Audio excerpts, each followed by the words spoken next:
Hello everybody and welcome, my name is Ursa and it is time to discuss update 1.2.0 which has just dropped and we have full detail on. At this point I have hundreds of hours in Deity Civ 7 and what I'm going to try and do is dissect the latest patch to show you just about everything that's going on that I can. Full details of the patch can be found on the Civilization 7 website. You can see it's update 1.2.0, and just as a reminder, if somehow you do actually manage to play Civ 7 on the Switch, which is a absolute miracle if you do, this hasn't been rolled out onto the Switch just yet. So there you go. The first major change to discuss is that resources have been updated. And when we say updated, we do mean there has been some severe changes. Not only to the amount of resources, there are 10 new resources in the game now: mangoes, clay, flax, rubies, rice, limestone, tin, llamas, hardwood, and wild game. Not domesticated game or alpacas. No, llamas and wild game. Some of them are specific to certain ages, some of them are specific to certain biomes, but the game is definitely more diverse now. Resources have also been randomized in how they generate around the map, and the specific thing you'll notice on this is that distant lands and homelands, aka the continent that you start on is the homeland, and the distant land is the one you find in exploration. Resource allocation has changed across those two now, so there isn't such a clear divide as once there was. Resources have been balanced, and treasure resources now do cool stuff. The easiest way to show you all of this is just to have a look at this modern age start that I have made with Ada and England. Just bear with me whilst I make this. So here is my start, and this is my homeland continent. And you will see, even though we're on the homelands, there are resources here that we would normally associate with being on distant lands, such as spices and chocolate. Now this is the modern age, so a lot of them have changed in the way they work, but previously resources like this would not spawn on the continent. That's because lots of different resources can now become treasure resources. The only problem is that they can't be on your homeland. So if I now go across to the other land, you can see resources like tea, silver, and whilst they have,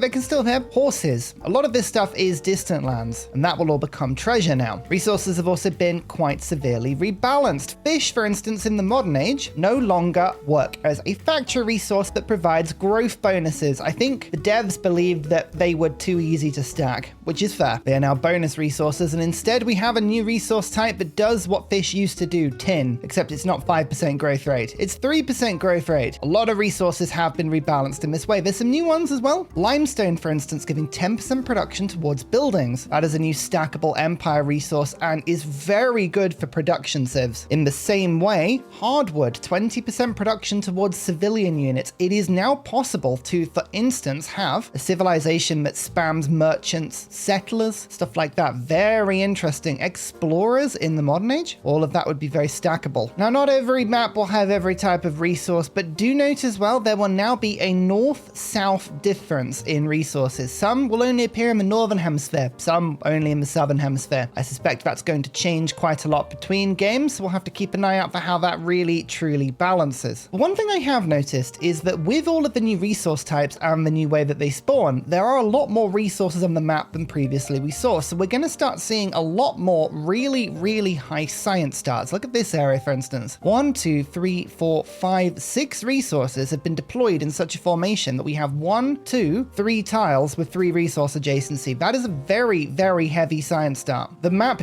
definitely has more resources on it than it used to. And this is going to make things like merchants way more important. It's also going to probably put emphasis on anything that increases the economic capacity of a settlement, aka increasing the resource slot. So in antiquity, we're talking things like lighthouses and bazaars. In this age, in the modern, for instance, wharfs are going to be even more important. And I think some civs like Carthage that has a permanent boost to the amount of resources that can be put in a civilization, that's going to be really big as well. I think the USA, America has something similar. I think the idea was that they wanted more reliable and more regular treasure fleet options in the exploration age. They wanted the map to feel a little bit different every game, so we've already seen that. I mean, there are no llamas on this map. Well, here's a new one as well. Rice, 10% food in settlements. That's a really big one. Food growth is going to be hugely improved in this game. It's all about variance, replayability. Expect these to get rebalanced in the next patch. Next, we have one more turn. At the end of the modern age, you can now press one more turn just down here, and the game simply plays forever. Why is this important? It is important because you want to level your characters up. Now, let me show you specifically specifically what I mean. If I go into Ada, into the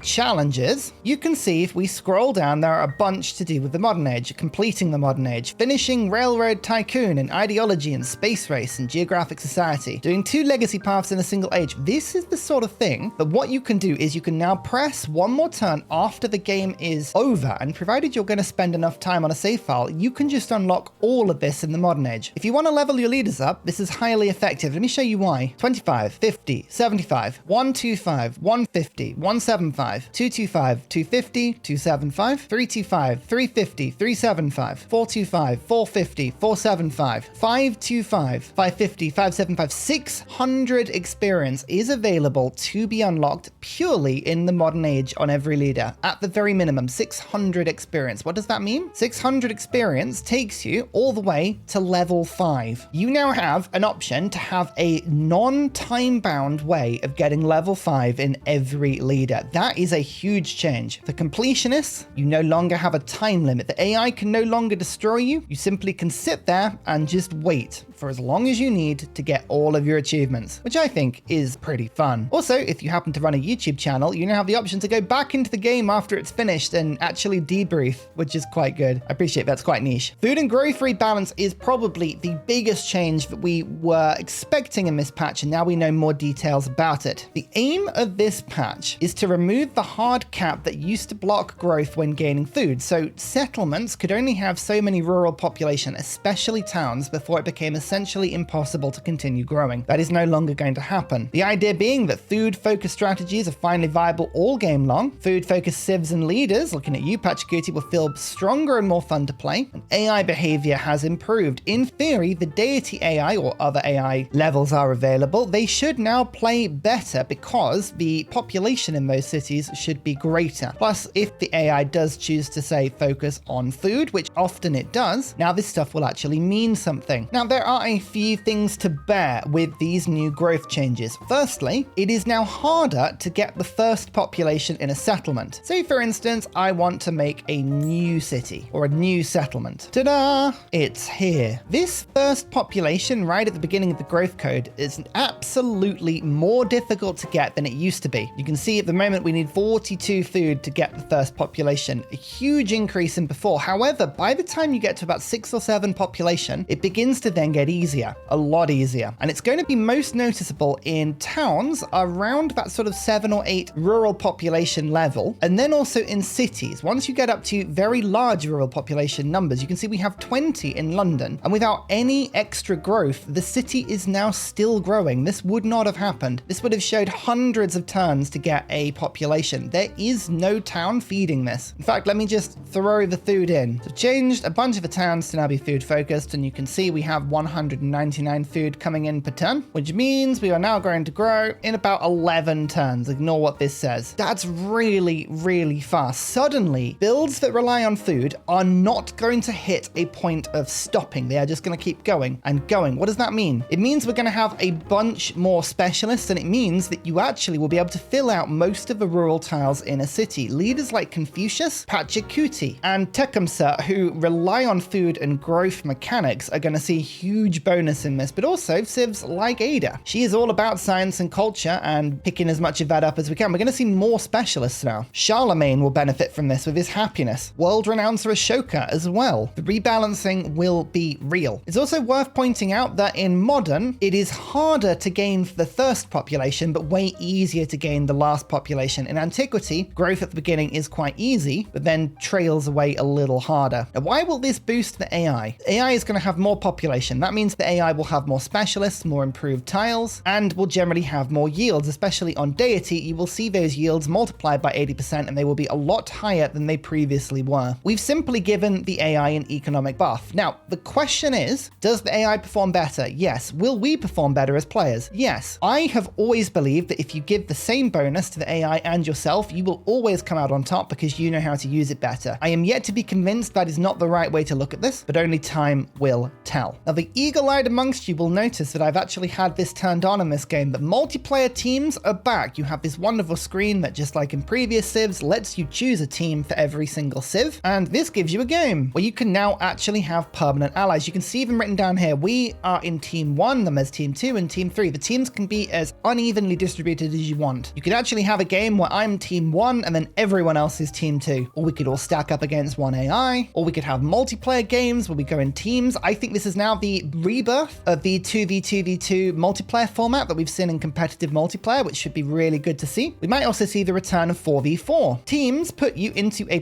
permanent alliance, and that alliance does, and I would like to confirm this, contribute towards the 10% alliance yields. I did test this. So you can make deliberate plays where you use things like the alliance cultural attribute or the scientific one, or even if you go down the diplomatic and you have 3% stackable all yields for every alliance you have. These are all very, very good tactics. You share visibility like any ally would. You do not share tech and culture. So your tech and civics trees are independent and you cannot boost each other. However, you can send aid, so I could send all of my gold over to my ally if I wanted to. You can't trade settlements. You cannot spy on them. However, when one person wins a victory, the whole team wins the victory. So, especially in teams multiplayer, it could be that, for instance, I play a game where all I do is generate gold. All I do is generate gold, and then I ship it back to my ally, who all they're doing is making science and going for the scientific victory. Or say all of our teammates throw in on person number 3, who's building a huge navy, and then off they go. This is going to massively change not only multiplayer, but also the way that I can run challenges on this game. I like that. I like that a lot. Let's dive into some of the nitty-gritty whilst we're here. 10 new resources in the game. Some of them are only antiquity and exploration. Some can appear in the modern age, but a lot of them disappear. There are narrative events for each resource. Resources are now randomized on new game starts. Some are guaranteed in certain ages to enable the economic victory path in each age. It's all balancing. Some resources in the exploration and modern age related to the economic legacy paths, treasure and factory resources, will now appear only on one hemisphere, requiring you to expand overseas or trade with them. Just mark my words, merchants and resource capacity are going to be hugely more important after this patch than they were before. Just mark my words on it. I'm calling it now. Economic civs have got a huge buff, massive buff. Treasure resources now have passive effects on your empire in addition to creating treasure effects. Weirdly, this actually means that if you spawn in distant lands, they still work, which is awesome.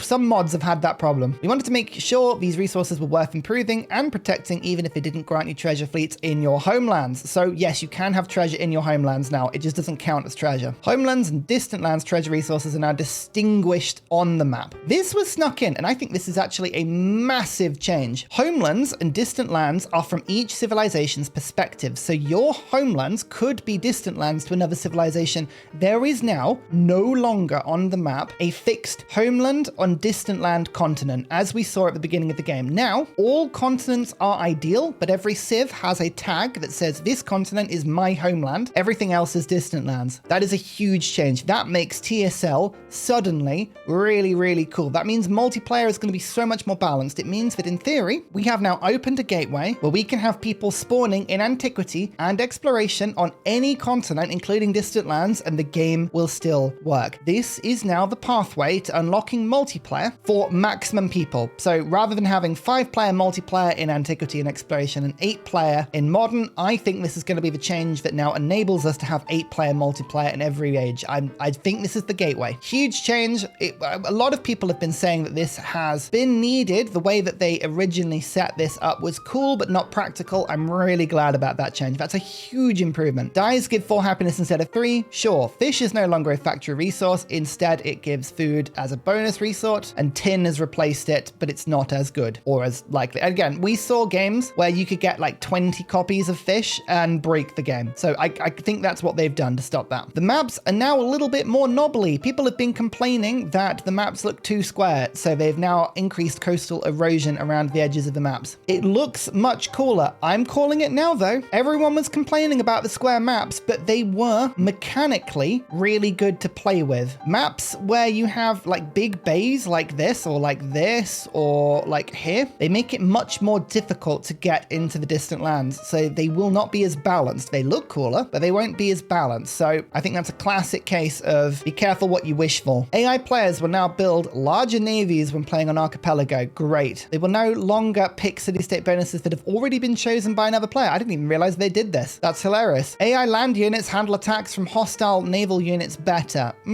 I don't know if they will, but sure. We will always have supremacy over the AI combat. I'm sorry, the AI plays terribly. It always has done. Not because it is terrible, but because players are awesome. Improved AI usage of great people. Brilliant. Means that we'll see civs actually being played properly. Address the reported issue where AI would sometimes fail to attack enemy units while forming units to attack a settlement. Again, these are all just combat AI. The more improvements we get, the better. Diplomacy is a massive change. Now, I've just done a one settlement challenge and they have nerfed diplomacy quite heavily. And here's why. Being caught stealing a tech or a civic now gives you a 100% penalty to influence compared to the cost of what you were doing, rather than 50. So if you get caught, you will take a massive influence penalty, twice as much as you did before. Stealing now takes 50% longer, so you can't do it as often. Counter-spying can be done against multiple people, although it should be pointed out, you still have to pay for each one separately. 15 to 21 turns to execute. Yeah, that's a huge increase. And 24 influence per turn penalty if revealed. The devs thought this strategy was too powerful, and it kind of was. Added a 30% failure chance to espionage actions while being counter-spied, so it doesn't just slow people down now, it also stops them. They found it was too powerful and there wasn't enough repercussions for doing it or counterplay. So there you go. Stealing, much harder now. Tubman strategies, a lot better. Influence penalty from conquered settlements is now properly removed when you lose control of a conquered settlement. I don't lose control of conquered settlements, so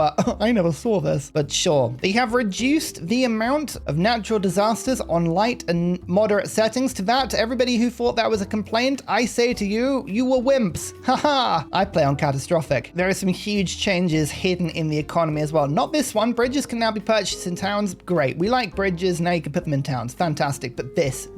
Did you spot this one? Towns with a water-based building are now considered coastal and will be connected to settlements whose city centers are on the same continent. I did a whole video on how this wasn't working and how this is broken. Let me show you. Do you remember we just played a game where I did a strategy where what I did was I looked at the continent lens and then picked a continent like this one and then had every city center on the coast. What that meant was that because it was on the same continent and it was on the same coast, or they would all connect properly and then we could use hub towns. And hub towns made tons of influence because they were all connected, because settlements didn't work. Road connections only connect to one settlement and they often break. So for instance, in this start, Oldham, even though it's right next to Bradford and London, it technically isn't connected to either of them because the road went to Bristol. Why? No one knows. So road connections are still broken. But now a water-based building properly, and I put in this because this is how it should have been working from the beginning and hasn't because they broke it just before launch when they were messing with merchants. I had that confirmed by a dev. Water-based buildings now actually work to call a settlement coastal. So for instance, Portsmouth is on the coast. Under the old rules, this should be connected to all other coastal settlements. However, London wouldn't be. London would not be connected to all of these other settlements because it is not on the coast. However, now it has coastal buildings. The grist mill, the shipyard, the fishing quay, all of these count because they are on coast or navigable river tiles. And because of that, London is now connected to everything properly. Manchester on the coast, we knew this one should be working. It is connected to everything properly. Bradford, not on the coast, is connected to everything properly. This is a huge change. Fishing quays and lighthouses and any other water-based building, they now connect cities up properly. What does this mean? This now means that it is entirely viable to have any settlement, not just on the coast, but within 3 tiles of any water that is connected to the ocean somehow. This means that lakes, navigable rivers, and coastal settlements are so much more viable and so much more of the map is now unlocked. Now, it still means that big areas like this, if you want to connect everything up, you're still going to have to rely on merchants fixing the problem with roads because these have not been fixed in any way. But areas like this, navigable rivers are so much more important now. You are going to want to share a navigable river between multiple settlements and you can get them all to connect. This is a massive change. This makes hub towns even more powerful than they were before, and this helps to spread food around. I cannot tell you how much of an improvement this is. Now, they still need to fix roads, and I think they need to separate road mechanics out from merchants so that you can fix them properly. However, huge Huge improvement. Absolutely huge improvement. The cost of upgrading a town to a city has been increased in the exploration and modern age. The base cost and cost per city have been increased by 100 gold per age. Okay, harder to make cities? I don't think that's going to be a problem because gold is still going to be hilarious. Removed happiness penalties for losing trade routes and spawning or resettling migrants. Cool. Didn't really see that in practice. Buildings with increased cost modifiers can no longer be purchased without sufficient gold. That was a bug that involved going into negative gold. I don't think that was ever intended. Using a merchant to connect a city to a town that already has a focus will now properly send food from that town without needing to reset the focus. Again, these road mechanics are still so broken. And here we go. Addressed a reported issue that sometimes caused merchants to be unable to connect settlements by building roads within their land trade range. Reported a reported issue where some town connections were broken after. Yeah, it's all to do with roads. We are continuing to make improvements here. We are investigating at least one known issues where connections will not always update correctly when loading an autosave. It's all very broken still, but they are fixing it. I mean, the fact that Oldham currently is not connected to either. Let's just check and see if the merchants do work now. Let's just quickly unlock them. There we go. Now we just buy the merchant and see, do we have the ability to build a road? Yes, we do. Okay, right. That looks much better. Do you see how so when the settlement spawns, it gains 1 free road. It chose to send it to Bristol. That's why we don't have a connection. However, you can't daisy chain connections through towns like you should be able to. That should be a thing, but you can't. However, now you can see every single settlement within range is now available to have a road. Bradford, Portsmouth, London, Manchester, Birmingham, Liverpool, Stoke-upon-Trent, all of those are now possible. So we can now say, okay, send a proper road to London, and now you should be actually properly connected. Yeah, done. It's still done. Again, the daisy chaining doesn't work, so the fact that it's connected to London, which is connected via the sea to Bradford, that still doesn't work. If I want to connect it to Bradford, I have to next turn, make another merchant, and send the road individually over there, but you can fix it now. It does work. It is possible, even if it's just really, really difficult. Look at the growth on Bradford. Yeah, I think large cities are going to be absolutely viable. It's going to be brilliant fun. More work needed, but definitely in the right direction. Buildings that require a full tile can now be built over buildings with only a single obsolete building. This is stuff like rail stations, aerodromes, spaceports. It should now make it easy to put these down. Brilliant. Expansionist legend attribute now correctly reduces the cost of upgrading a town that just wasn't working. Unique quarters no longer re-trigger their effects after being repaired. Boo! Difficult to actually get that one to happen, but if in theory you were doing a really sneaky thing on multiplayer where you actually had somebody at war with you deliberately pillaging something so that you could then fix it and get the unique quarter, that technically was a little bit of a sort of exploit, but that's no longer possible. And I think, again, it's like a one-use effects, shouldn't be firing multiple times. That's fine. Manhattan Project can no longer be started by a single player in multiple different settlements. You could never actually finish it multiple times. It just let you place it multiple times. Okay, fine. Food and growth. Remove the previous hard cap effect on population stockpiling food. We now have a quadratic rather than cubic formula. So each growth event only modestly increases the number of turns until the next population increase. We've already seen this. New towns, much harder to grow. Much harder to grow. Old towns, or bigger ones, bigger cities, much easier to grow. We're going to see much larger cities. And the idea of keeping towns as growing towns should be more and more attractive. Food sieves like Inca, massive boost. Independent powers will no longer be removed after losing all of their units. Yeah, they could be very buggy. That's good. Dispersing an independent power of a naval unit no longer removes adjacent player districts if the borders are touching. I never noticed that. That's hilarious. Oh yeah, that wasn't needed. Great people can no longer be used in illegible tiles to no effect. Again, didn't realize that was possible, but great people now show where they can be used, which is really fun. I saw that in the video. The technology tutorial now correctly occurs before the Grow City tutorial. Helps for new players. Amazing. Here we go. Reported issue where Confucius's brush and scroll memento could cause food needed to the next growth event to become 0 or negative. Oh, that was the best bit. I think they actually plugged this before. I just tried to do that on the one settlement challenge and it didn't work. You couldn't take it to 0.